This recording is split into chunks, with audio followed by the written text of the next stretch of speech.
Pearls are making a huge comeback, but not the kind your grandmother wore. We're seeing a massive shift in the luxury market, and if you've ever thought about buying pearls, now is the time to pay attention.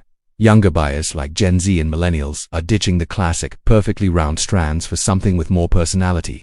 They want organic, sustainable gems that come from the ocean, and they're falling in love with colored, oversized, and uniquely shaped pearls. But here's the catch: while demand is skyrocketing, the supply of high-quality pearls, especially the exotic ones, is shrinking. This means prices are on the rise, though. Which pearls are a good buy, and which ones are just pretty?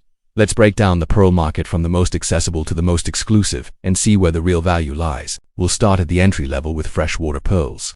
These mainly come from China and are known for their incredible variety. You can find them in soft pastels like white, pink, and lavender, but also in a rainbow of dyed colors. They're super versatile and budget-friendly. A simple strand can cost anywhere from $20 to $500, and individual high-quality pearls are usually under $250. They're a fantastic way to get into the world of pearls without breaking the bank. Now, let's jump to something truly special: pure pearls from New Zealand. Forget what you think you know about pearls, because these are like holding a piece of the aurora borealis. They form in the pure abalone and are famous for their electric blues, emerald greens, and deep purples, with an opalescent shimmer that looks more like opal than a traditional pearl. These colors are 100% natural and impossible to fake, because the harvest is extremely limited and tightly regulated by the New Zealand government. Each pure pearl is a one-of-a-kind treasure. They're often free-form or baroque in shape, adding to their unique character. We're talking about a collector's niche here. A single pearl can range from $300 to over $3,000, with exceptional pieces fetching $10,000 or more. Their value is driven by rarity, environmental factors, and their appeal in bespoke art jewelry. If you want a pearl that screams uniqueness, Pāua is it. The best ones have a strong blue or violet color, intense iridescence, and a dramatic shape. Next up, the icon, Akoya pearls. When you picture a classic elegant pearl necklace, you're probably thinking of Akoyas, primarily from Japan. These pearls are famous for their insane luster, that sharp, mirror-like shine that no other pearl can quite match. They are typically smaller, from 5 to 9 millimeters, and are prized for being perfectly round and well-matched. While most Akoya pearls are naturally white or cream, the most sought-after ones have a subtle rose or silver overtone. These aren't dyed. It's a natural quality. A single Akoya can cost between $100 and $800, while a top-tier Japanese strand can go for $20,000. They hold their value well, especially at the high end, but they don't appreciate as strongly as some rarer types because the supply is a bit broader. For timeless, classic elegance, nothing beats a high quality. Now, let's venture into darker, more dramatic waters with Tahitian pearls. These are often called black pearls, but that description doesn't do them justice. Grown in the blacklip oyster in French Polynesia, their colors are all natural and spectacular. They range from deep black to silver, green, and aubergine. The most coveted color is peacock, a stunning mix of green, purple, and blue that shimmers with a metallic luster. Size is a big deal here. Anything over 12 millimeters is considered premium.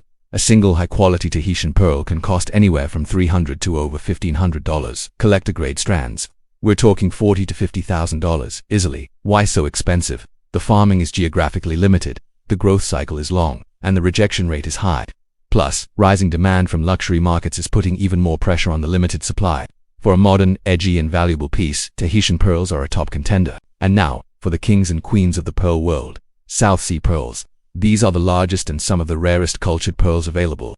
They come from the massive Pinctada maxima oyster, with the white and silver varieties coming from Australia, and the breathtaking golden pearls from Indonesia, the Philippines, and Myanmar. Their key feature is size. They typically range from 10 to 15 millimeters.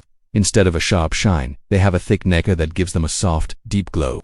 The golden color is genetically rare and cannot be convincingly dyed, making them incredibly valuable. A single South Sea pearl can start at $500 and go up to several thousand. A top-quality strand of deep golden pearls can easily cost over $100,000.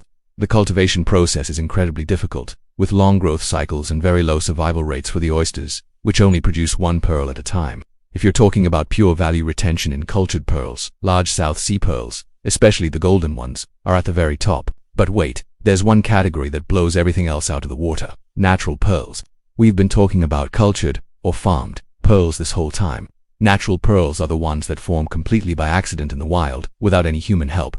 They are astronomically rare. Think finding one in tens of thousands of wild oysters. Today, they are virtually extinct and no longer commercially harvested. This puts them in a completely different league.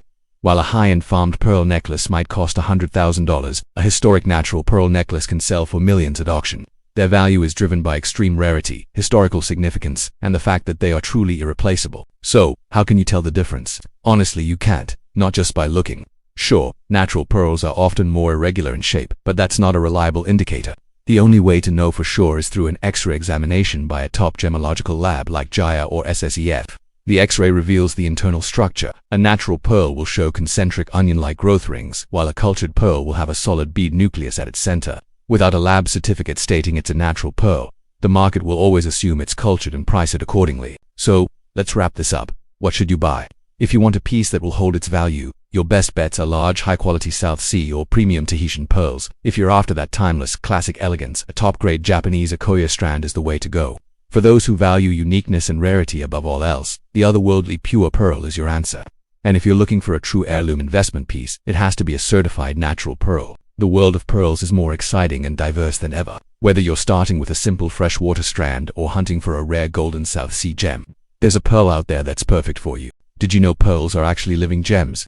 That's right, they're not like diamonds or rubies that come from deep within the earth. Pearls are created by living creatures, which means they need a special kind of care to keep them looking beautiful. Think of them as delicate treasures. If you treat them right, they won't just last your lifetime, they can be passed down for generations, becoming more precious with every passing year. So, what's the secret to making your pearls last forever?